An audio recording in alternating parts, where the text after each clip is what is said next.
IT job కోసం చూస్తున్నారా? ఐటీలో కెరియర్ బిల్డ్ చూసుకోవాలనుకుంటున్నారా? అయితే సమాధానం కోడింగ్ ట్యూటర్.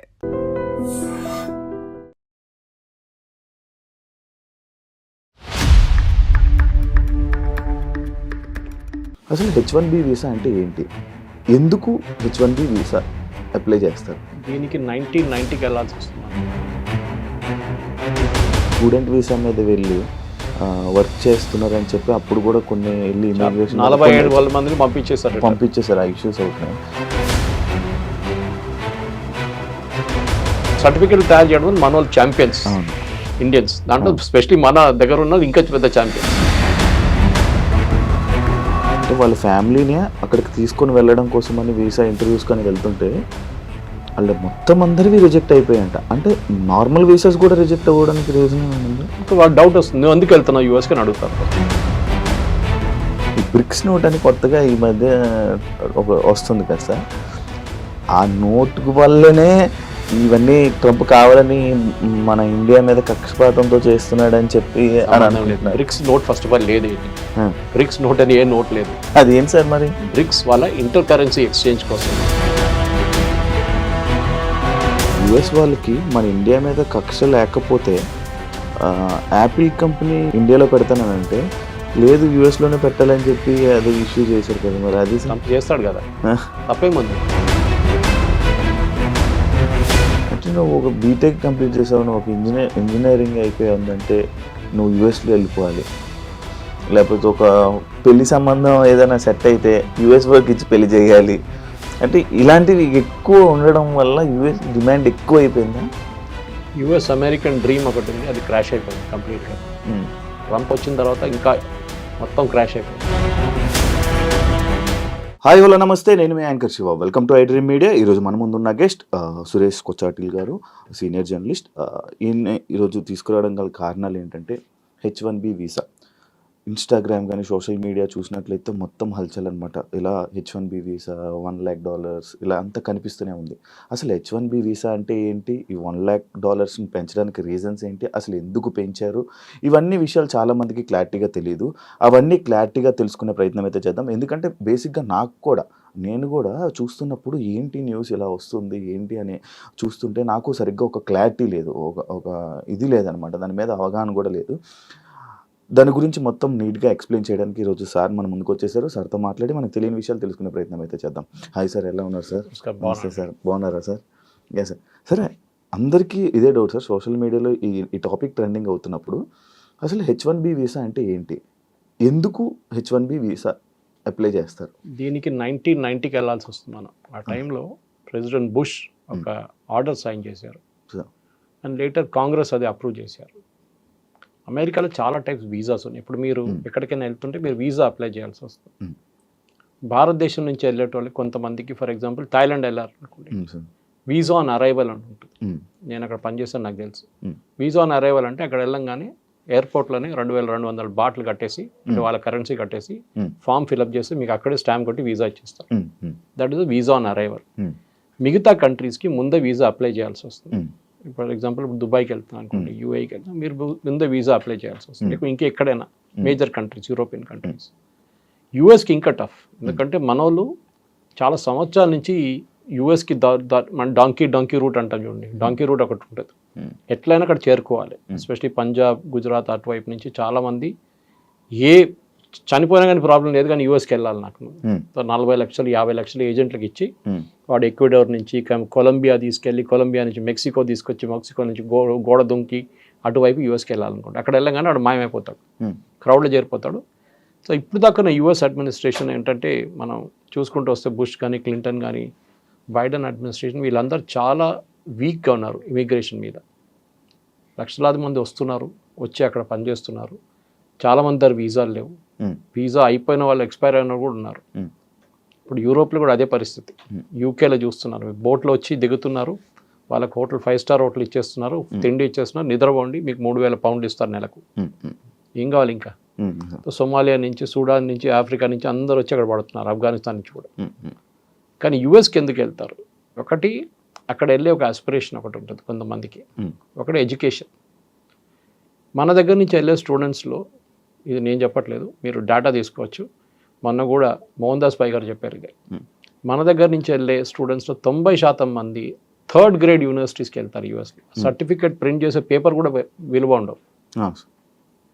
అక్కడ కార్నల్ ఉంది, అక్కడ పెద్ద పెద్ద ఇన్స్టిట్యూట్ యూపెన్ ఉంది, చాలా మటుకు ఇన్స్టిట్యూట్స్ బూత్, చాలా పెద్ద పెద్ద ఇన్స్టిట్యూట్స్ ఉన్నాయి అక్కడ, యూనివర్సిటీస్ ఉన్నాయి. అక్కడెక్కడ వెళ్లకుండా పేరే వినలేని ఇన్స్టిట్యూట్కి వెళ్తాడు, ఎందుకంటే వాడి అడ్మిషన్ అక్కడే దొరుకుతుంది. కార్నల్ నుంచి అట్లాంటి పెద్ద పెద్ద ఇన్స్టిట్యూట్స్లో మీకు మెరిట్లోనే మీకు అడ్మిషన్ వస్తుంది, మీ రికమెండేషన్ మీద ఉంటుంది.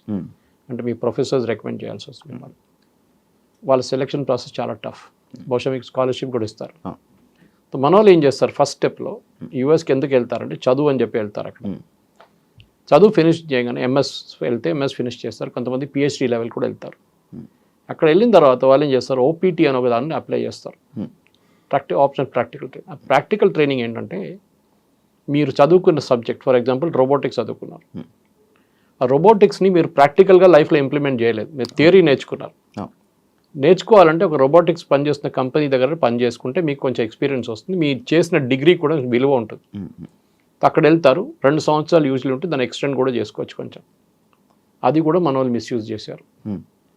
దాని తర్వాత ఏం చేస్తారు, మెల్లగా H1Bకి అప్లై చేస్తారు. అంటే H1B మీరు అప్లై చేయలేరు, H1B has be applied by the company. మిమ్మల్ని తీసుకెళ్లాల్సి అనుకుంటే కంపెనీ వాళ్ళు అప్లై చేస్తారు. అక్కడ కూడా పెద్ద ర్యాకెట్ ఉంది. ఇది ఏం జరిగిందంటే H1B ఎందుకు తీసుకొచ్చారు, అమెరికాలో stem, that is science, engineering, technology and మ్యాథ్స్లో వాళ్ళ దగ్గర షార్టేజ్ ఉందని చెప్పి వాళ్ళ నేషనల్ సైన్స్ ఫోరం, వాళ్ళ ఫౌండేషన్ 160,000 మంది తక్కువ ఉన్నారని చెప్పి 1990లో ఒక స్టడీ చేశారు.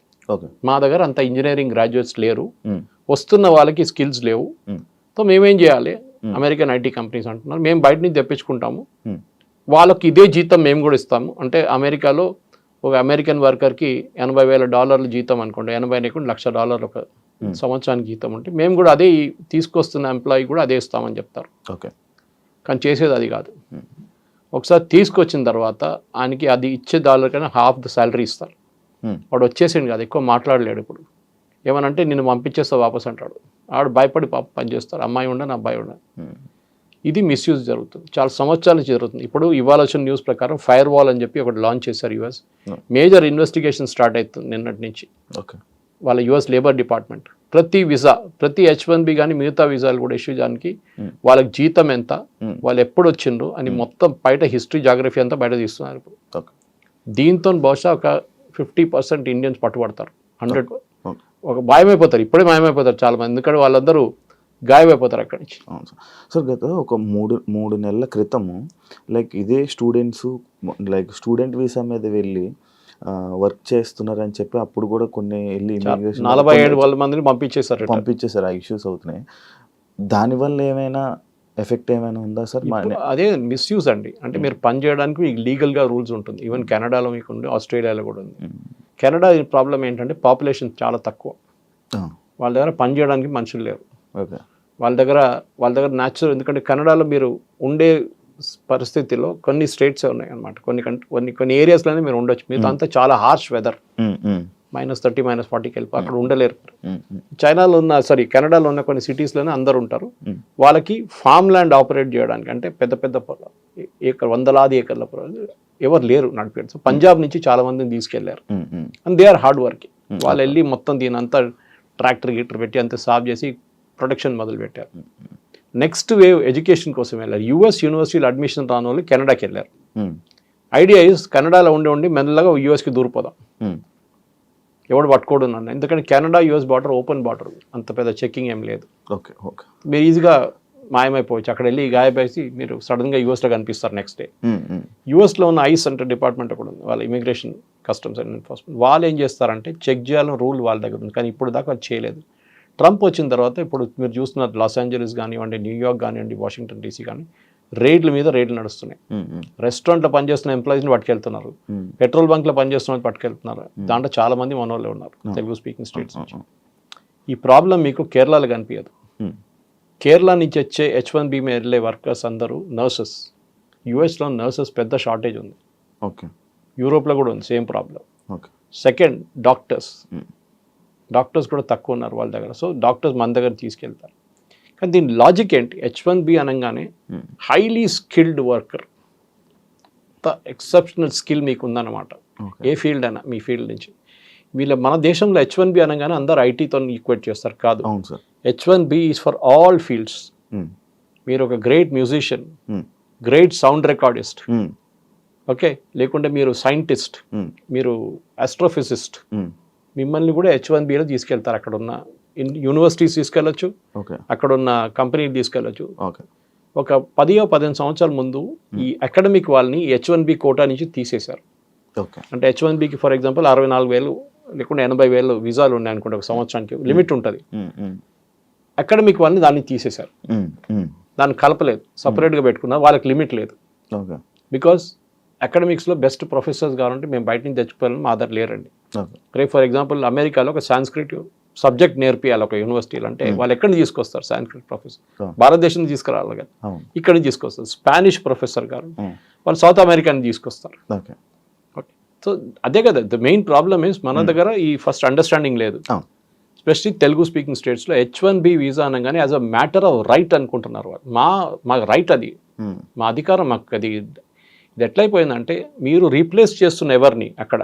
H1B is meant to replace an American worker. అమెరికాలో ఉన్న వాళ్ళ సిటిజన్ ఉద్యోగం నీకు ఇస్తున్నారు. ఎందుకు? వాళ్ళ దగ్గర స్కిల్ లేదు, వాడు నేర్చుకోలేదు, వాడు కాలేజ్కి వెళ్ళలేదు, మా దగ్గర అంత సైంటిస్ట్ లేరు, లేకుంటే అంత ఇంజనీర్ లేరు, వీరిని తీసుకుంటున్నాము. పెటిషన్ ఫైల్ చేసి ఆర్గ్యూ చేయాల్సి వస్తుంది కంపెనీ ఇమిగ్రేషన్ ముందు. నేను ఎందుకు తీసుకొస్తున్నా అంటే ఒక లీగల్ కేసు లాగా ఆర్గ్యూ చేయాలి. చూడండి ఈయన క్వాలిఫికేషన్ ఇంత, ఇదంతా, ఆయన ఇది చేస్తున్నాడు, అది చేస్తున్నాడు చెప్పి ఆర్గ్యూ. లాస్ట్ వాళ్ళు కన్విన్స్ అయితే మీకు H1B ఇస్తారు. ఓకే సార్, ఇప్పుడు H1B వీసా $1 lakh పెట్టడానికి రీజన్ ఏంటి సార్? దానివల్ల ఏమైనా ఇండియాకి ఏమైనా లాస్ ఉందా? ఇండియా అని కాదు, ఇప్పుడు ఇక్కడి నుంచి వెళ్ళే దాంట్లో 82% మంది ఇండియన్స్. ఓకే, అంటే 70 దాకా పెట్టుకోవచ్చు మనం, ఇంక్లూడింగ్ చైనీస్. ఇట్స్ 82 నా. చైనీస్ 12 ఉన్నారు, మనం 70% మన వాళ్ళే. ఇద్దరు కలిపితే మెజారిటీ మనం చైనా. ఎందుకు పెడుతున్నారంటే ఫస్ట్ ఆఫ్ ఆల్ ట్రంప్కి ఎలక్షన్ క్యాంపెయిన్ టైంలో ట్రంప్ చెప్పారు అప్పుడు H1B మిస్యూస్. H1B వీసా కాదు, వీసా తీసేయలేదు, ఇంకా వీసా అక్కడనే ఉంది, తీయలేరు. ఎందుకంటే అది కాంగ్రెస్ అప్రూవల్ కావాలి దానికి, వాళ్ళ పార్లమెంట్లో. H1B ఉంది కానీ మిస్యూజ్ చేస్తున్నారు. సో దానికి నేను మిస్యూజ్ అరకట్టడానికి చేస్తున్నా ఈ పని. అంటే మీరు నిజంగా $1,00,000 కడితే మీరు బెస్ట్ ఎంప్లాయీని తీసుకొస్తారు మీరు. ఇప్పుడు ఎట్లయిపోయిందండి, కోవిడ్ తర్వాత మనం ఎక్కడ కూర్చొని పని చేసుకోవచ్చు. అదొకటి పెద్ద లెసన్ కోవిడ్లో. ఎక్కడైనా ఏ ఫీల్డ్ అయినా కానీ మీరు ఎక్కడ కూర్చొని పని చేసుకోవచ్చు. జూమ్ అనే సబ్జెక్ట్, జూమ్ అనే ఒక కాన్సెప్ట్ కూడా మనకు తెలియదు దానికన్నా ముందు. జూమ్ కాల్ అనగానే ఈవెన్ నార్మల్ వీడియో కాల్స్ ఇప్పుడు జూమ్ కాల్ అంటాం. స్ట్రీమ్ యార్డ్ వాళ్ళు కూడా జూమ్ కాల్ అంటారు. ఒకప్పుడు వీడియో కాల్స్ కోసం వాడేవాళ్ళు జూమ్ కాల్. ఇప్పుడు చూడండి అది ఎట్లా అయిపోయిందంటే పేపర్ చదవడం మానేశారు చాలా మంది కోవిడ్ టైంలో. దాని తర్వాత పేపర్ సర్క్యులేషన్ పడిపోయింది, 50% ఉంది. ఇప్పుడు కూడా ఇంప్రూవ్ కాలేదు, రికవర్ కాలేదు వాళ్ళు. ఇది ప్రాబ్లం ఎక్కడ వచ్చిందంటే ఈ వీసా టైంలో ఇప్పుడు యూఎస్కి తీసుకెళ్లే దాంట్లో ఈ కోవిడ్ తర్వాత కూడా చాలా మట్టుకు అక్కడున్న వెళ్తున్న వాళ్ళు, ఇక్కడి నుంచి వెళ్తున్న వాళ్ళ క్వాలిఫికేషన్ చాలా తక్కువ. సో వీళ్ళేం చేస్తారంటే ప్యాడింగ్ అప్ రెజ్యూమే అంటారు దాన్ని. అంటే మీకు 5 సంవత్సరాల ఎక్స్పీరియన్స్ ఉందంటే ఇంకొక 5 సంవత్సరాలు దొంగ సర్టిఫికేట్ తయారు చేసుకుంటారు. నేను ఎప్పుడు జోక్ చేస్తాను, మన దగ్గర సాప్ వాళ్ళు దాని లేని సాఫ్ట్వేర్ మనకు యునైటెడ్ స్టేట్స్ ఆఫ్ అమీర్పేటలో దొరుకుతుందండి. అవును, ఎందుకంటే లేని కోర్సు కూడా వాళ్ళు నేర్పిస్తారు మీకు కావాలంటే. అది failure of the engineering college. Ameerpet అనే place is a reflection of what is wrong with engineering college education in Telugu speaking state. Telugu speaking స్టేట్స్లో ఇంజనీరింగ్ కాలేజ్లో చెప్పలేని సబ్జెక్టు లేకుండా ఆ సబ్జెక్ట్ మ్యాటర్ ఎక్స్పర్ట్స్ లేని వాళ్ళు అమీర్పేటలో వచ్చి నేర్పిస్తారు. వాడు అక్కడి నుంచి డైరెక్ట్ యూఎస్కి వెళ్తాడు. ఓకే, సో ఏమైందంటే ఈ స్కిల్ లెవెల్స్ మీకు ఇంప్రూవ్ చేయడానికి ప్యాడింగ్ అప్ రెజ్యూమేస్ చేస్తారు. అంటే 5 సంవత్సరాల ఎక్స్పీరియన్స్ ఉన్నవానికి 5 సంవత్సరాలు. నిన్ననే 3 రోజుల క్రితం హైదరాబాద్లో ఇమిగ్రేషన్లో ఎయిర్పోర్ట్లో ఒకరిని పట్టుకున్నారు, యూకే పోతున్న అబ్బాయిని. ఇంజనీరు, బీటెక్, ఎంటెక్ అన్నీ చేసి 5 సంవత్సరాల ఎక్స్పీరియన్స్ తర్వాత వీసా కూడా వచ్చింది మనకి యూకే నుంచి. యూకేలో కన్సల్ట్ వీసా కూడా ఇష్యూ చేశారు. అక్కడ ఎయిర్పోర్ట్లో ఇమిగ్రేషన్ డౌటర్స్ చెక్ చేస్తే బీటెక్ సర్టిఫికేట్ దొంగతనం తెచ్చుకున్నాడు, ఎంటెక్ దొంగతనం తెచ్చుకున్నాడు, ఎక్స్పీరియన్స్ కూడా దొంగ. సార్ ఎయిర్పోర్ట్ ఇమిగ్రేషన్లో చెక్ చేస్తారా సార్? చెక్ చేస్తారు, డౌట్ ఉంటే చెక్ చేస్తారు. మీ బాడీ లాంగ్వేజ్ చూస్తే తెలిసిపోతుంది వాళ్ళకి. Okay okay. కానీ నా ప్రశ్న ఏంటంటే అది కాదు, ఈ కన్సులేట్ వాళ్ళు ఏం చేస్తారు? యూజువల్లీ ఏం చేస్తారంటే కన్సులేట్ ఇది ఇప్పుడు కాదు, 10 సంవత్సరాలు 15 సంవత్సరాల ముందు మొదలు పెట్టారు. ఒక లింకేజ్ పెట్టుకున్నారు సాఫ్ట్వేర్. జేఎన్టీయూతోని అమెరికన్ కన్సులేట్, జేఎన్టీతోని బ్రిటిష్ కాన్సులేట్, మేజర్ కాన్సులేట్ అందరూ లింక్ పెట్టుకున్నారు. ఉస్మానియాతో మిగతా వాళ్ళు పెట్టుకుంటారు. వీళ్ళేం చేస్తారు, క్యాండిడేట్ వస్తాడు శ్రీనివాస్ కుమార్ పేరు కొట్టి 2012లో పాస్అవుట్ అయ్యాడని చెప్పి కొట్టంగానే వాళ్ళకి లిస్ట్ వస్తుంది ఎవరెవరు పాస్అవుట్ అయ్యారని. ఆ పేరు దాంట్లో కనిపించకపోతే దొంగ సర్టిఫికేట్. ఆ లింకేజ్ ఉంది, ఎందుకంటే సర్టిఫికేట్ తయారు చేయడం వల్ల మన వాళ్ళు ఛాంపియన్స్ ఇండియన్స్, దాంట్లో స్పెషలీ మన దగ్గర ఉన్న ఇంకా పెద్ద ఛాంపియన్స్.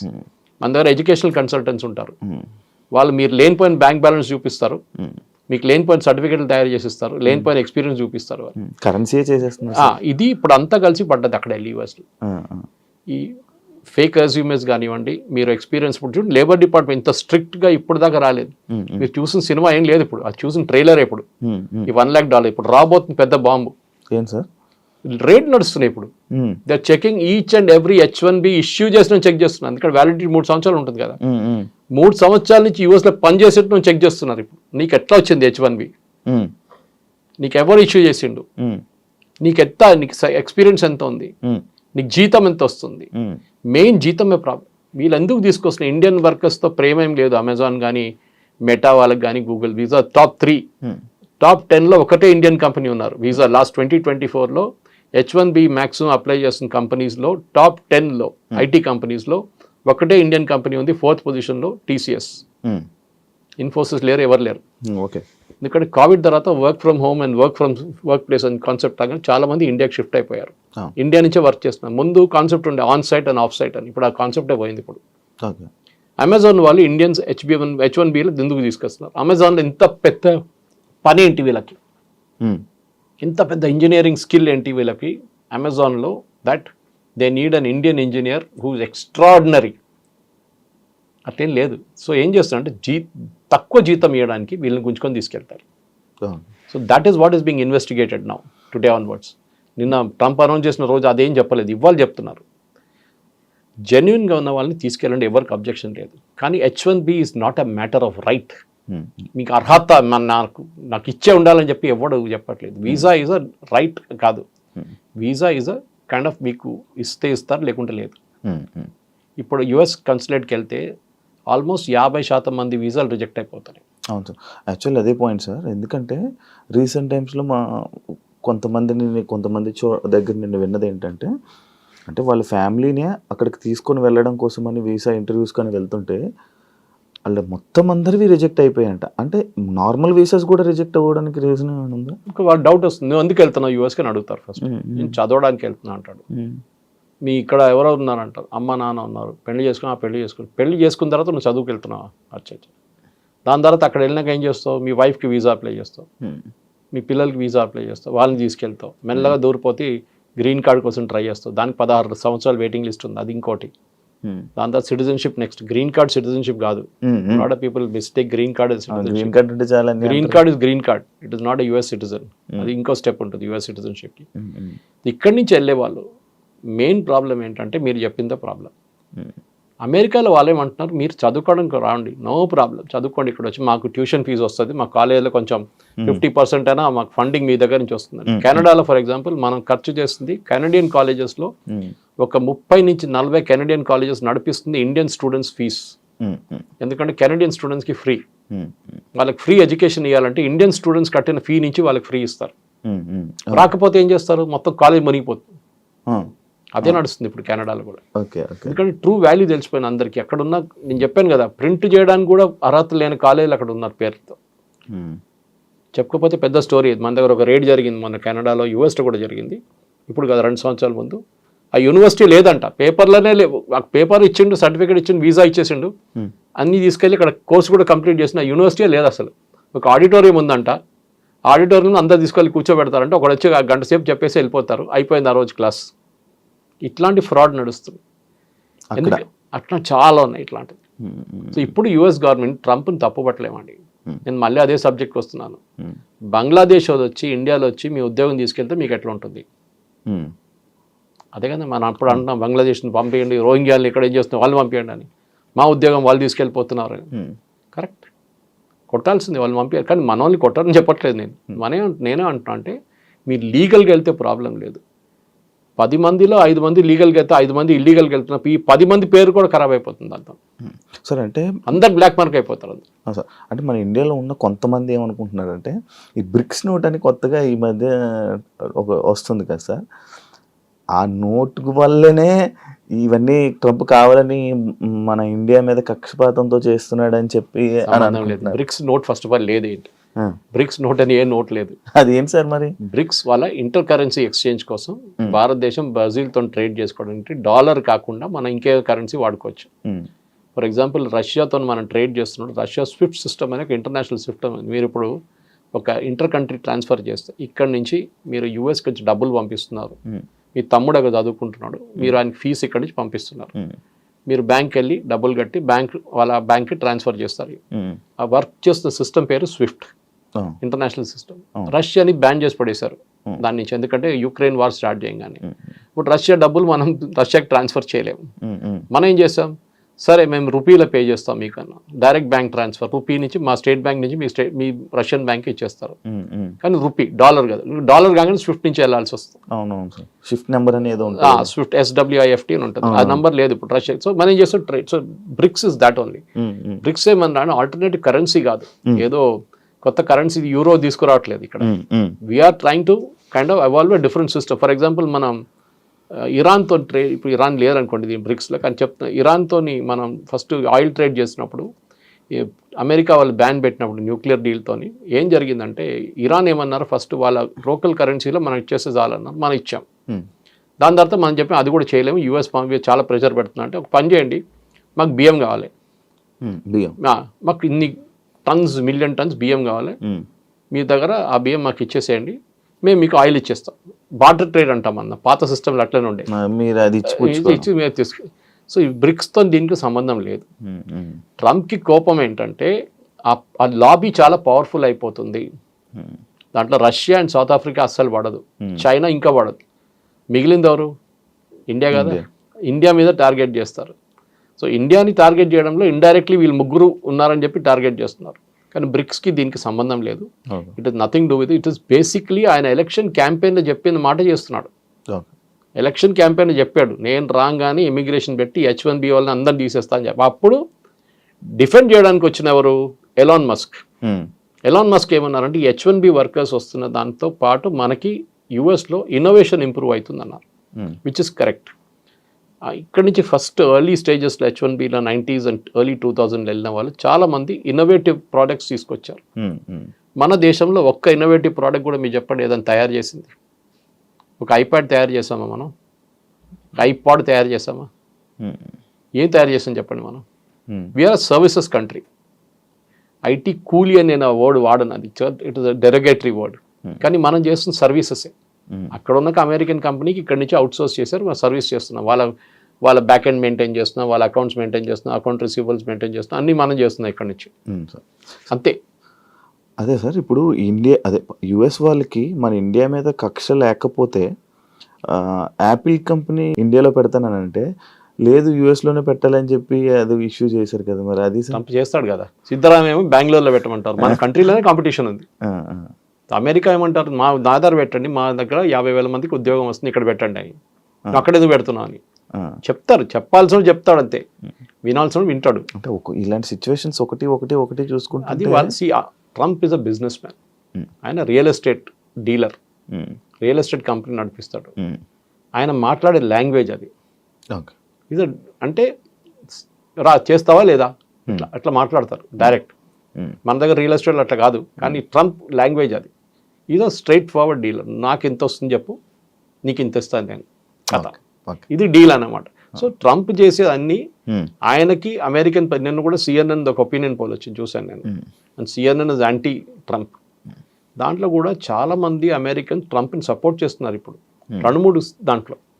ఒకటి ఎకానమీ, సెకండ్ క్రైమ్, చాలా క్రైమ్ ఎక్కువ ఉండే అక్కడ, ఎస్పెషలీ వెనిజువేలా నుంచి వచ్చిన గ్యాంగ్లు, కొలంబియన్ గ్యాంగ్స్ వచ్చి అక్కడ రేప్లు, మర్డర్లు అన్నీ చేశారు యూఎస్లో చాలా సిటీ. వాళ్ళందరినీ పంపించేశారు, మిగతా వాళ్ళని అందరు జైలు వేసేశారు. మూడవది ఎంప్లాయ్మెంట్ టు యూఎస్, అది ఇంకా వాళ్ళు హోప్లో ఉన్నారు. యూఎస్లో మ్యానుఫ్యాక్చరింగ్ తిరిగి రాదు, మర్చిపోండి. కార్ మ్యానుఫ్యాక్చరింగ్ రాదు, స్టీల్ మ్యానుఫ్యాక్చరింగ్ రాదు. చైనా తీసుకెళ్ళిపోయింది అది, ఒకవైపు మెక్సికో తీసుకెళ్ళిపోయింది, ఇంకోవైపు కెనడా తీసుకెళ్ళిపోయింది. మీ అమెరికాకి ఇప్పుడున్న ఎగ్జిస్టింగ్ టాలెంట్లో basically high technology which they are really good, దాంట్లో డౌట్ లేదు. Sir for example NVIDIA chips గురించి మాట్లాడుతున్నాం, వాళ్ళు పెద్ద ఒక ప్లాంట్ పెడుతున్నారు అక్కడ. ఎందుకు ఆ chips is very critical for AI గురించి. ఏఐలో యూజ్ చేయడానికి అట్లాంటి హై పవర్ఫుల్ చిప్స్ కావాలి మనకి, AI సిస్టమ్స్ వర్క్ చేయడానికి. మిగతా చాలా ఉన్నాయి, పవర్ కావాల్సి వస్తుంది, మిగతా రిక్వైర్మెంట్ చాలా ఉన్నాయి. కానీ NVIDIAని అక్కడ తయారు చేయమంటున్నా అంటే ఇండియాలో తయారు కావట్లేదా? ఇండియాలో కూడా అవుతుంది, తైవాన్లో అవుతుంది, చైనా తయారు చేస్తున్నారు చిప్స్. సో US ఏమంటున్నారంటే, మేము ట్రంప్ చెప్పారు కూడా ఒకసారి, మాకు అండర్వేర్లు బెనియన్ తయారు చేయడం మాకు వద్దు అన్నాడు, ఆ బిజినెసే మాకు వద్దు అన్నాడు. ఎవరు అడిగారు, అది కూడా తీసుకొచ్చి మాకు అదంతా వద్దు, మాకు high value products, which is correct strategy, తప్పేం లేదు దాంట్లో. అవును సార్, యుఎస్కి సంబంధించిన అండర్వేర్ కంపెనీస్ మన ఇండియా నుంచే ఉన్నాయంట కదా. ఫర్ ఎగ్జాంపుల్ కీటెక్స్ మన దగ్గర వరంగల్లో పెట్టిన ప్లాంట్స్, కేరళ నుంచి ఉన్న సాబు జేకబ్, ఆంధ్రాలో కూడా. సో సాబు జేకబ్ గారు is the number 2 supplier in US. అక్కడున్న మేజర్ సూపర్ మార్కెట్స్కి, మాల్స్కి, అక్కడున్న మేజర్ ఇంపోర్ట్ కంపెనీస్కి సప్లై చేసే చిల్డ్రన్స్ ఇన్నర్వేర్ లిటిల్ స్టార్ అంట ఆ బ్రాండ్ని. ఆయన నంబర్ 1. ఆయన కూడా ఇప్పుడు 50% పడగానే బాంబు పడ్డది ఆయన మీద కూడా. ఆయన ఏం చేస్తాడు, ఇండియాలో స్టార్ట్ చేసేసాడు అమ్మమ్మడు. ఇప్పుడు దాకా ఇండియాలో అమ్మలేదు, ఇప్పుడు ఇండియాలో ఒక్కొక్క రోజు 3-4 ఓపెన్ చేస్తున్నాడు అవుట్లెట్స్. 1000 అవుట్లెట్స్ ఓపెన్ చేస్తాడంట ఒక సంవత్సరం లోపల. నేను అదే టర్న్ ఓవర్ ఇండియాలో చేసుకుంటా అంటున్నాడు ఆయన.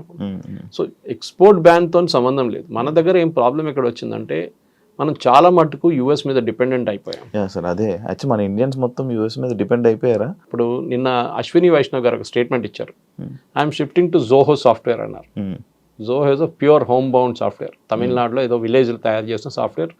అండ్ శ్రీధర్ బెంబు, జోహో కార్పొరేషన్, ఆయన చాలా పెద్ద స్టేట్మెంట్ అది. ఎందుకంటే మోదీ గారు బై ఇండియా అని చెప్పి, మేడ్ ఇన్ ఇండియా ప్రోడక్ట్ కొనండి అని చెప్పి మొన్న నేషన్ అడ్రస్ చేశారు. మేడ్ ఇన్ ఇండియా ప్రోడక్ట్ అంటే ఇండియాలో తయారు చేసిన వస్తువులు కొనాలి, కరెక్ట్ అది. కానీ మీకు ఎట్లా తెలుసు అండి, Pepsi is a made in India product or American product? American product కాదు, ఇండియాలో తయారు చేస్తున్నారు. పెప్సీ సార్ ఇండియాలో తయారు చేస్తున్నారు, brand name is US brand name, తయారు చేస్తున్న ఇండియన్ కంపెనీ పెప్సీ ఇండియా. దాని నుంచి ఒక 2% రాయల్టీ ఇస్తారు USకి. ఇక్కడ నుంచి డబ్బులు అక్కడ తీసుకెళ్ళట్లేదు, డబ్బులు ఇక్కడే ఉంటుంది. మీరు మెక్డానల్డ్స్ ఉంది, మెక్డానల్డ్స్ ఎవరు? ఇండియన్ కంపెనీ నడిపిస్తున్నారు, వాళ్ళ బ్రాండ్ వాడుకుంటున్నారు. అట్లా చాలా ఉన్నాయి అట్లాంటివి. సో మేడ్ ఇన్ ఇండియా అనగానే మీరు అంతా US ఎవడో వెళ్ళినాడు, అరే KFC మీద వెళ్ళి రాళ్ళు విస్తరదాం అనేది పిచ్చోళ్ళు. KFC is again run by an Indian company. So వాళ్ళ బ్రాండ్ యూజ్ చేస్తున్నారు అంతే. సో మీరు దానంటే పడక్కర్లేదు. మేడ్ ఇన్ ఇండియా అనగానే డెఫినెట్లీ మనం చాలా ప్రోడక్ట్స్, ఫర్ ఎగ్జాంపుల్ యాపిల్ వస్తుందండి, కెనడా నుంచి వస్తుంది, మీరు చూసుంటారు సూపర్ మార్కెట్లలో. మనం వెళ్ళి కొలుతారు ఏంటంటే, మేడ్ అది ఫ్రమ్ కెనడా అని రాస్తుంది, మా ఇంటికి వెళ్ళి ఆ స్టిక్కర్తో సహా మా టేబుల్ మీద పెడతాను. మామూలు ఇంటికి ఎవరైనా వస్తే అది చూస్తారు, కెనడా నుంచి యాపిల్ తీసుకొచ్చాడు ఈయన. ఒక ఈగో ఇష్యూ ఉంది మనకి ముందు 90s లో 2000లో బయట నుంచి ప్రోడక్ట్స్ చాలా తీసుకొస్తున్నాయి. మేము కేరళ నుంచి, మా దగ్గర దుబాయ్ నుంచి ఎవరైనా వస్తే ఆ టైంలో 90s, 80s, 90sలో నేను చిన్నపిల్లలప్పుడు స్కూల్ నుంచి కాలేజ్ బయటకు వచ్చిన టైంలో ఏం చేస్తామంటే, వాడు పర్ఫ్యూమ్లు ఒక పెద్ద డబ్బా తీసుకొస్తాడు. అక్కడ ఏం పని చేస్తాడు అడగాడు, పాపం ఆడు ఏదో కష్టపడి ఎక్కడో పని చేస్తుంటాడు, హోటల్లోనో ప్లేట్ వాషింగ్లోనో ఏదో చేస్తుంటాడు. అదంతా ఇడిసేసి ఆయన వస్తున్నాడు పర్ఫ్యూమ్లు ఒక 10 బాటిళ్ళు, 10 టీ-షర్ట్లు, 10 షార్ట్స్, ఇదన్నీ తీసుకొచ్చి అందరికి పంచి పెడతాడు. సో మనం ఏమనుకుంటాం, అరే ఇదంతా చాలా ఇదని. ఇప్పుడు ఎవడైనా వస్తున్నాయి, అక్కడ ఏం తీసుకురాడు, ఇప్పుడు ఇండియాలోనే ఉంది దానికన్నా ఎక్కువ. So we're making our own products in India.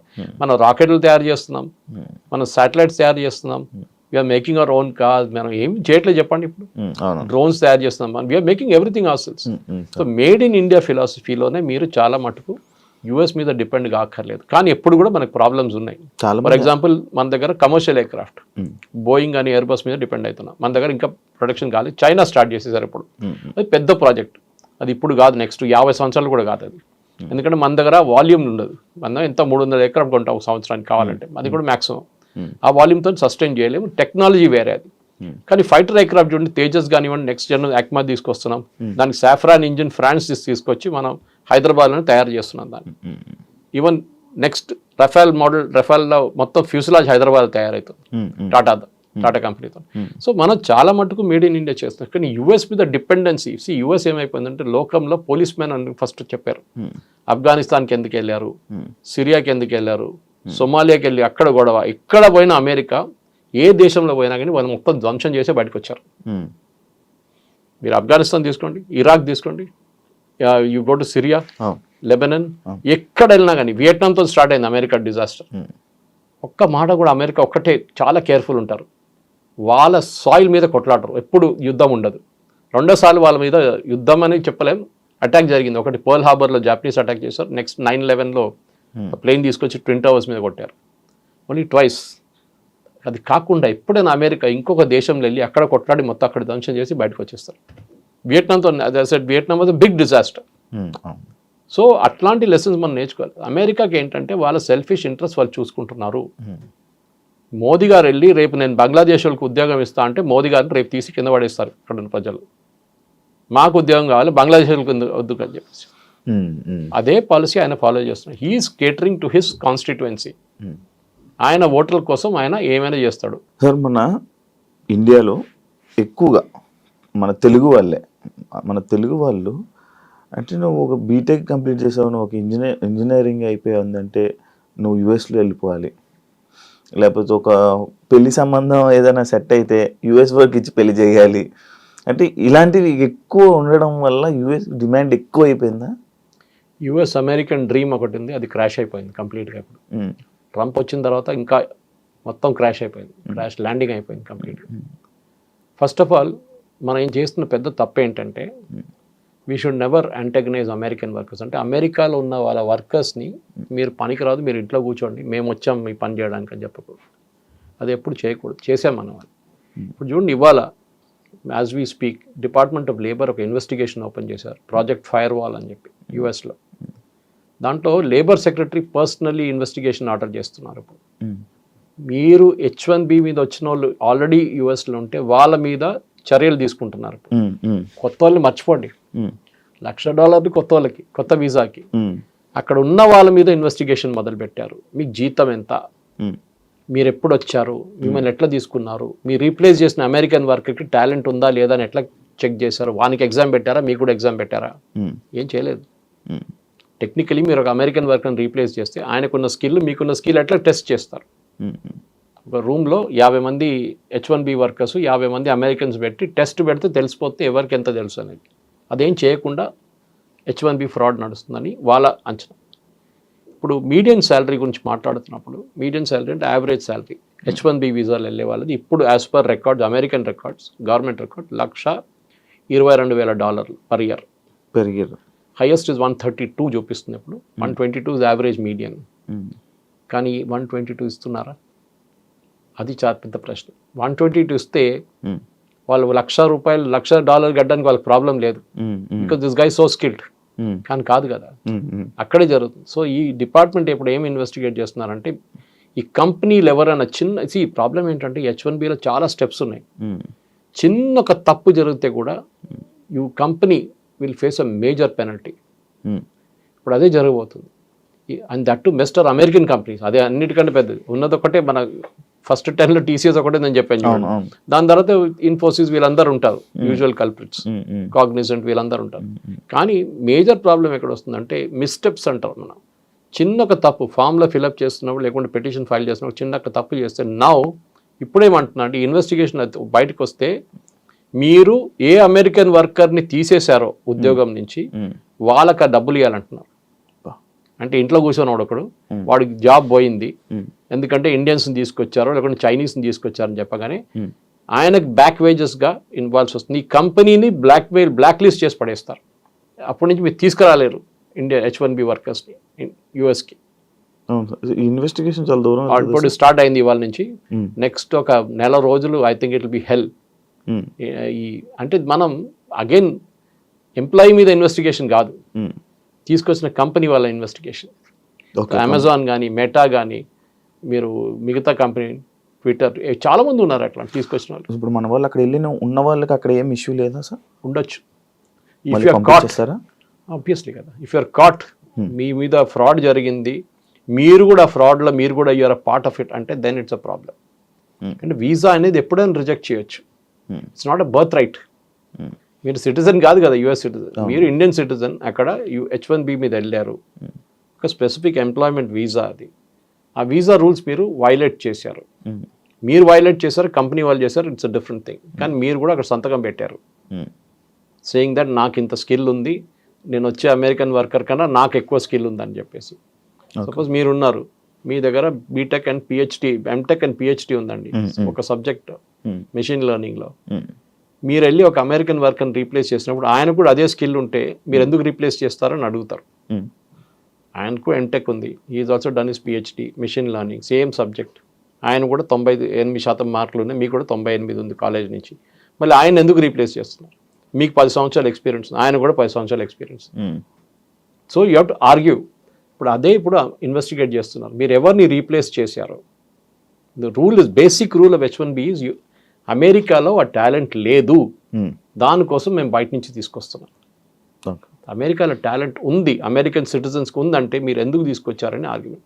So basically Trump ఏం చేస్తున్నారంటే అమెరికన్ వర్కర్స్కి, అమెరికన్ సిటిజన్స్కి ఉద్యోగం రావాలి, బయట నుంచి వాళ్ళకి మేము ఎందుకు ఉద్యోగం ఇవ్వాలని చెప్తున్నారు.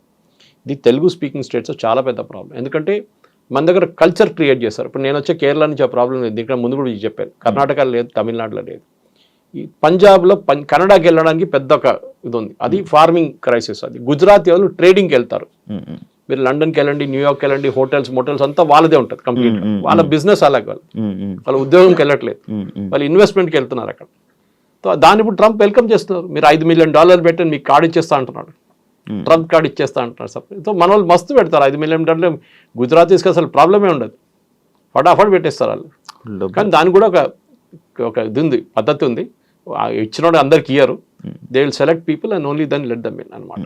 సో మేజర్ ఇప్పుడు the end of the bottom line ఏంటంటే, మీరు H1B వీసా అంటే ఏంటి అర్థం చేసుకోండి. మనందరు కూర్చొని లెక్చర్ కొట్టే బదులు మీరు అందరు కోపం పడి మీరు మోదీని తిట్టడమో ట్రంప్ని తిట్టడం కాదు. H1B is not a matter of right, discretion వాళ్ళది. ఇవ్వాలన్నా వద్దా అనేది Americans government prerogative.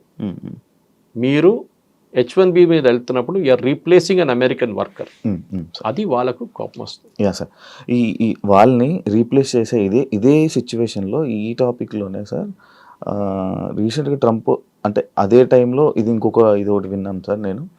Like homeless people, అక్కడ ఉన్న హోమ్లెస్ పీపుల్ ఎక్కువ ఉన్నారు, వాళ్ళందరికీ మళ్ళీ సెట్ చేసి, వాళ్ళందరికీ ఎంప్లాయ్మెంట్ సెట్ చేసి ఈసారి బయట తిరగకుండా చెయ్యాలి, అక్కడ ఉన్న వాళ్ళందరినీ సెట్ చేయాలి అని అనుకుంటున్నట్టు ఒకటి అప్పుడు చూసాను సార్. అదేంటి సార్? అదంతా ఈజీ కాదండి.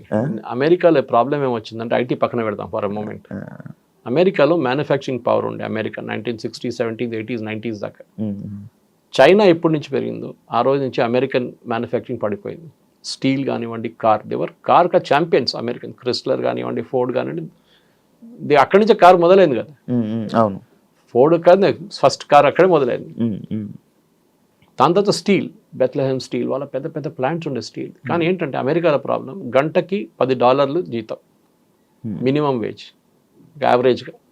మీరు గంటకి $10 పెడితే ఒక రోజుకి ఎంత అయిందండి? 8 గంటలు పెట్టుకోండి, 8 into 10 80. ఒక నెలకి ఎంత అయింది క్యాలిక్యులేట్ చేసుకోండి. 8 into 10 into 30, హాలిడేస్ కూడా కంప్లీట్ చేసి మీకు జీతం ఎంత అయింది అప్పుడు? This is where the problem starts.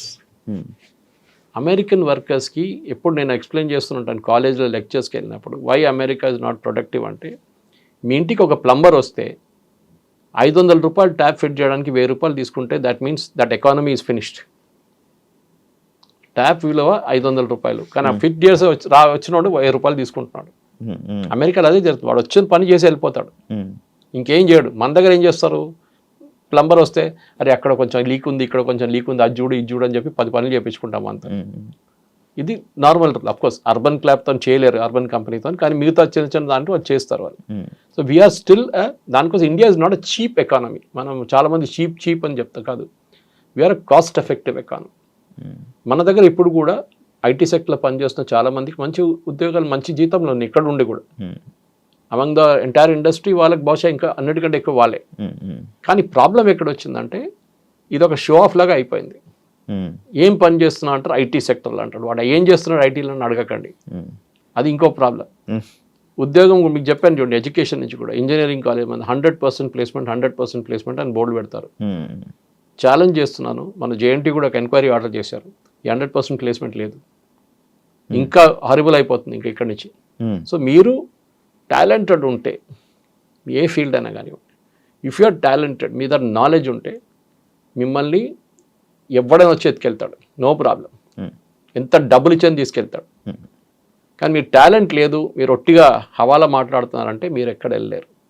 మన దగ్గర ప్రాబ్లం ఏంటంటే ఇన్డెప్త్ నాలెడ్జ్. ఎందుకు అమెరికన్ యూనివర్సిటీకి వెళ్తున్నారండి? మన దగ్గర యూనివర్సిటీలు లేవా? మన దగ్గర ఇంత మంచి ఐఐటీలు ఉన్నాయి, మనతో బిట్స్ పిలాని ఉన్నాయి, మన దగ్గర ఇండియన్ ఇన్స్టిట్యూట్ ఆఫ్ సైన్స్ ఉంది. మళ్ళీ ఎందుకండి మీరు అమెరికాకి వెళ్తున్నారు? ఇది ఒకటి. ఏమంటున్నారంటే మన దగ్గర ఎడ్యుకేషన్ ఎస్పెషల్లీ పోస్ట్ గ్రాడ్యుయేట్ లెవెల్లో అంత క్వాలిటీ లేదు, దానికోసం అమెరికాకి వెళ్తున్నాను. సరే మీరు వెళ్ళారు, చదివి ఎంతమంది రిటర్న్ వచ్చారండి? అది లేదు. ఆస్ట్రేలియాకి వెళ్తారు, ఆస్ట్రేలియన్ యూనివర్సిటీస్ క్వాలిటీ అంతే సంగతి. కెనడా కూడా అంతే, దీనికన్నా ముందు చెప్పాను మీకు అది. సో మీరు ఎడ్యుకేషన్కి వెళ్తున్నారా? Are you going for permanent employment? Permanent తిరిగి రావడానికి మీరు చూడలేదు, అసలు తిరిగి చూడలేదు మీరు. ఇది ఈ అమెరికన్ డ్రీమ్. మీరు అడిగిన ప్రశ్న జవాబు ఇది. ఆ అమెరికన్ డ్రీమ్ అయిపోయింది. Forget the American dream. Okay, మీరు కావాలంటే వర్క్ వీసాలు వెళ్ళండి, మీటింగ్లు అటెండ్ చేయండి, వచ్చేసేయండి. కానీ you cannot go there and stay and make a living. దీనికైనా ముందు వెళ్ళిన వాళ్ళు దేవర్ లక్కీ, వాళ్ళు గ్రీన్ కార్డ్ వచ్చింది, దాని తర్వాత సిటిజన్షిప్ వచ్చింది. చాలామంది ఇండియన్స్ ఉన్నారు దాంట్లో. కానీ ఇంకా ఇక్కడి నుంచి ముందుకు వెళ్తూ it will become very tough. నిన్న ట్రంప్ యునైటెడ్ నేషన్స్ మాట్లాడినా కూడా చెప్పారు యూరోప్ గురించి, మీరు ఇమిగ్రేషన్ పాలసీ మిమ్మల్ని ముంచేస్తుంది, మీరు బయట నుంచి వాళ్ళని అందరు తీసుకుంటున్నారు, మీరు మునిగిపోతారని చెప్పి నిన్న వార్నింగ్ ఇచ్చారు, యూకే ఎస్పెషలీ. ఇది కరెక్ట్. బికాజ్ మీరు బయట నుంచి ఎవరైనా తీసుకొస్తున్నారు, మీ లోకల్ సిటిజన్స్ మీ వ్యతిరేకంగా ఓటేస్తారు మీకు రేపు.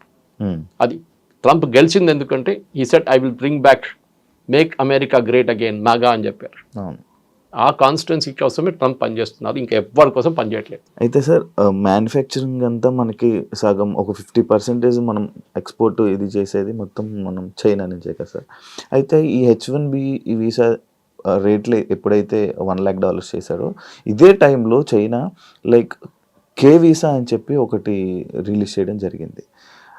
అంటే ఇప్పుడు ఇక్కడ చాలామంది అటు షిఫ్ట్ అయిపోయే అవకాశాలు ఏమైనా ఉన్నాయి? ఎందుకు చైనా మ్యానుఫ్యాక్చరింగ్లో ఒక టైంలో క్వాలిటీలో వాళ్ళు చాలా హారబుల్ ఉండేవాళ్ళు. మన అందరు జోకులు కొడుతుంది, 6 నెలలు పనిచేస్తుంది చైనా ప్రోడక్ట్, సీరియల్ బల్బ్ ఉండొచ్చు, లేకుంటే హీటర్లు ఉండొచ్చు. ఇప్పుడు చైనా చాలా ముందుకు వెళ్ళిపోయిందండి ఇన్ టర్మ్స్ ఆఫ్ మ్యానుఫ్యాక్చరింగ్. వాళ్ళు BYD కార్స్ చూడండి, వాళ్ళకి ఏం తక్కువ కాదు టెస్లాతో. They are as good as any company. China వాళ్ళ క్వాలిటీ చాలా మంచిగా పెంచుకున్నారు, ఎందుకంటే వాళ్ళు ఎక్స్పోర్ట్ చేస్తున్న కంట్రీస్, వాళ్ళు they are exporting to Europe, exporting to US. వాళ్ళ సేఫ్టీ స్టాండర్డ్స్ చాలా స్ట్రిక్ట్. మీరు అక్కడ కార్లు అమ్మలేరు వాళ్ళ సేఫ్టీ స్టాండర్డ్ మీట్ చేయకపోతే. మన కార్లు ఎక్కువ వెళ్ళట్లేదు బయట యూఎస్కి అంతా, ఎందుకంటే మన సేఫ్టీ స్టాండర్డ్ అంత మంచి కాదు మనది. క్రాష్ టెస్ట్ చేస్తే కూడా మనం పాస్ కావు. మన చైనా నుంచి మనం చాలా మటుకు ప్రోడక్ట్స్ తెప్పించుకుంటాం. మీరు చెప్తున్నారు చూడండి, ఐఫోన్ ఇప్పుడు కూడా మ్యానుఫ్యాక్చరింగ్ శ్రీపెరంబదూరులో నడుస్తుంది, ఇప్పుడు ఢిల్లీలో మొదలు పెట్టారు అండ్ గుర్గాం వైపు. ఈ ఐఫోన్లో కూడా ఇప్పుడు కూడా మనం 12% కాంపోనెంట్స్ చైనా నుంచి వస్తుంది. అది మన టైం పడుతుంది, సంవత్సరం 2 సంవత్సరాల్లో we will be able to make the same things, flat bed panels కానీ మిగతా ఏమైనా కానీ.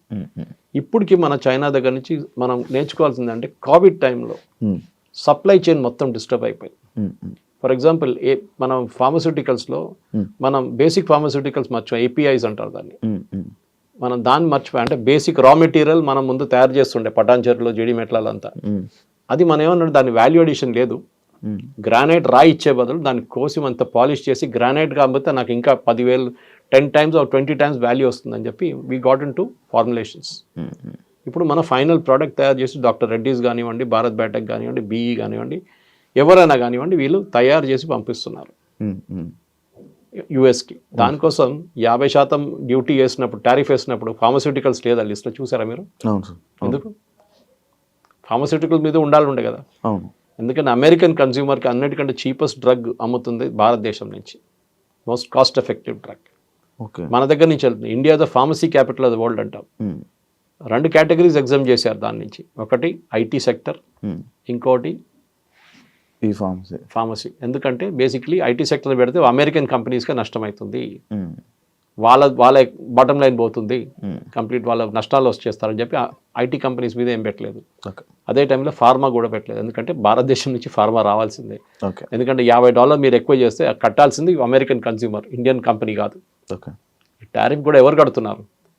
అమెరికాలో ఎవరు ఇంపోర్ట్ చేస్తున్నారు ఆ కంపెనీ కడుతున్నారు. వాళ్ళు ఏం చేస్తారు, అది కన్స్యూమర్ తీసుకుంటారు డబ్బులు. ఇండియన్ కంపెనీకి ఏం కావట్లేదు. దే ఆర్ డిమాండ్ తగ్గుతుంది. ఎస్, మీకు $10 వచ్చిన ప్రోడక్ట్ $15 ఇస్తే మీరు ఇంకోడన్నా $10 అమ్ముతున్నాడని చూసి తిరుగుతారు మీరు సూపర్ మార్కెట్లో. అవును. కానీ fortunately or unfortunately for us China కూడా అదే బ్రాకెట్లో వచ్చేసింది. సో మనకు ప్రాబ్లం లేదు. కానీ చైనా దగ్గర నుంచి చైనా కాదు, even Europe will start tomorrow. Europe కూడా Indian professional, highly skilled Indian professional కోసం కొత్త వీసా సిస్టమ్ పెట్టి మీరు అమెరికా నుంచి మీరు వస్తే మా దగ్గరికి రండి అని చెప్పి. ఎందుకంటే మన దగ్గర చాలామందికి ఇంటికి తిరిగి వచ్చి నేను యూఎస్ నుంచి రిటర్న్ అని చెప్పగానే ఒక ఇన్సల్ట్ లాగా ఉంటుంది మన వాళ్ళకి. చాలామందికి ఒక సైకలాజికల్ ప్రాబ్లం ఉంటుంది. చూడండి, అది it's not a easy thing. దానికి కౌన్సిలింగ్ కావాల్సి వస్తుంది. సడన్గా మీ ఉద్యోగం పోయింది, లేకుంటే మీకు H1B లేదు, మిమ్మల్ని రిటర్న్ పంపిస్తారంటే people will get into depression. ఆ డిప్రెషన్ కాకూడదు. దానికోసం ఏం చేస్తుంటే మీరు అదే క్వాలిటీ ఆఫ్ లైఫ్ స్టైల్ ఉన్న యూరోపియన్ కంట్రీస్కి వెళ్ళండి, ఆర్ చైనాకి వెళ్ళండి, అక్కడ పని చేసుకోవచ్చు. ఓకే. ఒక్కటే మాట చెప్పలేరంటే నేను ఎక్కడున్నా మీ కొడుకు అంటే చైనాలో ఉన్నా చెప్పాల్సి వస్తుంది అంతే. యూఎస్ అని చెప్పలేము, అదొక ప్రాబ్లం. కానీ you will have equally good, ఎందుకంటే చైనా కూడా రీసెర్చ్ అండ్ డెవలప్మెంట్ చాలా ముందున్నాం మనకన్నా. ద నెంబర్ ఆఫ్ PhDs ఆ చైనాలో ఉన్నది చాలా ఎక్కువ. అండ్ వాళ్ళది ల్యాబ్ టు మార్కెట్ అంటారు. అంటే మీరు చేసిన PhD పేపర్ కోసం పేపర్ మీద రాయడం కాదు, ఆ PhDకి ఒక విలువ ఉంటుంది. దాన్ని మార్కెట్కి తీసుకొచ్చి దాన్ని ఎక్స్ప్లాయిట్ చేస్తే ఒక ప్రోడక్ట్ తయారవుతుంది. సో ల్యాబ్ టు మార్కెట్లో చైనా ఇస్ ఛాంపియన్ PhDsలో. ఈవెన్ యూరోప్ కూడా అంత లేదు. సో డెఫినెట్గా చైనా వీసా పెడితే చాలామంది వెళ్తారు అక్కడ, దానికి డౌట్ లేదు. Taiwan is another country. Chip డిజైనింగ్లో దర్ నంబర్ 1. వాళ్ళు కూడా డెఫినెట్లీ ఎక్స్ప్లాయిట్ చేస్తారు దీన్ని. ఆల్రెడీ మన దగ్గర నుంచి ఒక 50 మంది ట్రైనింగ్కి వెళ్ళారు అక్కడ చిప్ డిజైనింగ్ కోసం. మన ఐ థింక్ టాటా జబ్స్ వెళ్తాం ఒక ట్రైనింగ్ అక్కడ. సో ట్రైన్ చేసి తీసుకొస్తారు వాళ్ళని. అట్లనే మన వాళ్ళు కూడా న్యూ మార్కెట్స్ చూసుకోవాల్సి వస్తుంది. టారిఫ్ పెట్టినప్పుడు అదే చేసాం మనం. కొత్త మార్కెట్కి వెళ్ళాం, యూరోప్కి వెళ్ళాం, మిగతా దేశాలకి వెళ్ళాం, సౌత్ ఆఫ్రికాకి వెళ్ళాం. Now Indians have to do that. And Sridhar Vembu చెప్పినట్లని ఆర్ కమ్ బ్యాక్ హోమ్. మనం ఇనీషియల్ స్టార్టింగ్ ట్రబుల్ ఉంటుంది, కానీ 5 సంవత్సరాల్లో అమెరికాకి ఏది నష్టం అవుతుందో మనకు అది గెయిన్ అవుతుంది. H1Bలో we will be able to do more innovations in India. మనం కూడా ఇండియా నుంచి కొత్త కొత్త ప్రోడక్ట్స్ తయారు చేద్దాం, సర్వీసులు కాదు. We'll let us do products from India. అది చాలా ఇంపార్టెంట్. అంటే ఇప్పుడు ఇదంతా H1B వీసా ఎఫెక్ట్ మొత్తం పడేది ఎవరైతే ఫేక్ దీనికి సంబంధించిన సర్టిఫికేట్స్కి సంబంధించిన ఇలా ఎవరైతే దొంగగా అక్కడ ఉంటున్నారో వాళ్ళకి ఎఫెక్ట్ అవుతుందే కానీ ప్రతి ఒక్కరికి కాదు. సో ఇక్కడ కూడా H1Bలో దొంగ సర్టిఫికేట్ అని చెప్పట్లేదు. I think that is the miscommunication here. దొంగ సర్టిఫికేట్ జనరలీ పోతుంది. అవును అవును. మీరు ఎక్స్పీరియన్స్ చూపించినాడు 10 సంవత్సరాల నుండి 20 సంవత్సరాలు చూపించడానికి అక్కడ ఎక్స్పీరియన్స్ సర్టిఫికేట్ తయారు చేస్తారు. దాంట్లో మనం ఛాంపియన్స్. ఓకే. ఇప్పుడు ఈవెన్ ఇంటర్వ్యూస్లో ఫేస్ టు ఫేస్ ఇంటర్వ్యూస్ చేపిస్తున్నారు ఇప్పుడు పెద్ద పెద్ద IT కంపెనీస్. ముందు కెమెరా ముందు పెడితే పక్కన ఒకటి కూర్చొని ఆన్సర్ చేస్తుండే. అది చేసి ఇప్పుడు నా ఫేస్ టు ఫేస్ కంపల్సరీ చేశారు. H1B ప్రాబ్లం ఎక్కడ వస్తుందంటే కంపెనీ మిమ్మల్ని తీసుకున్నప్పుడు వాళ్ళ పెటిషన్ ఫైల్ చేస్తున్నప్పుడు, అప్లికేషన్ ఫైల్ చేసినప్పుడు దాంట్లో ఏమైనా తప్పు ఇన్ఫర్మేషన్ ఇచ్చారా మీ గురించి, లేకుంటే అమెరికన్ వర్కర్ ఈ స్కిల్ వర్కర్ లేరని చెప్పినప్పుడు ఉన్నప్పుడు లేదని చెప్తే అబద్ధం. అప్పుడు ప్రాబ్లం కంపెనీకి వస్తుంది, మీ వీసా కూడా ఇంపాక్ట్ అవుతుంది దాంతో. Thank you sir, thank you so much sir. నాకు తెలియంది అండ్ చాలా మందికి తెలియని ఇన్ఫర్మేషన్ని చాలా చక్కగా మంచిగా పాస్ చేసినందుకు. ఒక్కటే డిస్క్లైమర్ ఏంటంటే, నేను చెప్పిందంతా వేదవాక్యం అనుకొని అన్ని need not take it as truth. మీరు కూడా ఎక్స్పర్ట్స్ ఉంటారు దీంట్లో, ఈ ఫీల్డ్లో. నేను చాలా మటు చదివి రీసెర్చ్ చేసిన సబ్జెక్టే నేను మాట్లాడతాను. కానీ రోజుకి ఇది ఎంత మలుపు తిరుగుతుంది. రోజుకి ఒకరోజు చెప్పింది కాదు, నెక్స్ట్ ట్రంప్ ఇదే కదా. ట్రంప్ దగ్గర ఇవాళ అడిగితే పిల్లికి ఏ కలర్ అంటే తెల్లదంటాడు, నెక్స్ట్ డే నల్లదంటాడు. అది ట్రంప్ ప్రాబ్లం అనమాట. సో మనం కూడా we should be constantly on the lookout. And specially నాకు అన్నిటికంటే పెద్ద వరి ఏంటంటే ఈ లేబర్ ఇన్వెస్టిగేషన్. ఇది ఇవాళ దాకా జరగలేదు. ఇది పెద్ద ఒక threat.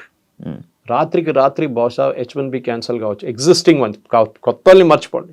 So this is what I want to say. ఉన్నవాళ్ళు. Thank you sir, thank you so much sir. మళ్ళీ ఇంకో కొత్త ఇన్ఫర్మేషన్తో మళ్ళీ జనాలకి ఇచ్చే ప్రయత్నంలో మళ్ళీ కలుద్దాం sir. Thank you so much sir నా ఇంటర్వ్యూకి వచ్చినందుకు. చూసారు కదా ఇంటర్వ్యూ, ఇంకో గెస్ట్తో మళ్ళీ మీ ముందు కలుస్తాం. అంతవరకు థ్యాంక్ యూ సో మచ్. నిజంగా ప్రస్తుతం ఉన్నటువంటి సమాజం దేనికి ప్రయారిటీ ఇస్తుంది? ఆర్థిక సంబంధాల చుట్టూ మాత్రమే తిరుగుతుంది. మళ్ళీ ఎన్నికలంగానే చాలా విరక్తి కలుగుతున్నాం. మంచి అనిపిస్తుంది కదా, లేడీస్ కూడా ఛాలెంజింగ్ జాబ్స్ చేసినప్పుడు చాలా బాగుంటది. ట్రాఫిక్ అసిస్టెంట్స్ గా నియమించిన ట్రాన్స్జెండర్స్ అందరితో సాల్యూట్ చేయించుకుంటున్నారు. ఫుడ్ డెలివరీ ఇవ్వటానికి వెళ్ళినటువంటి డెలివరీ బాయ్ అనిల్ పై కళ్ళ ముందు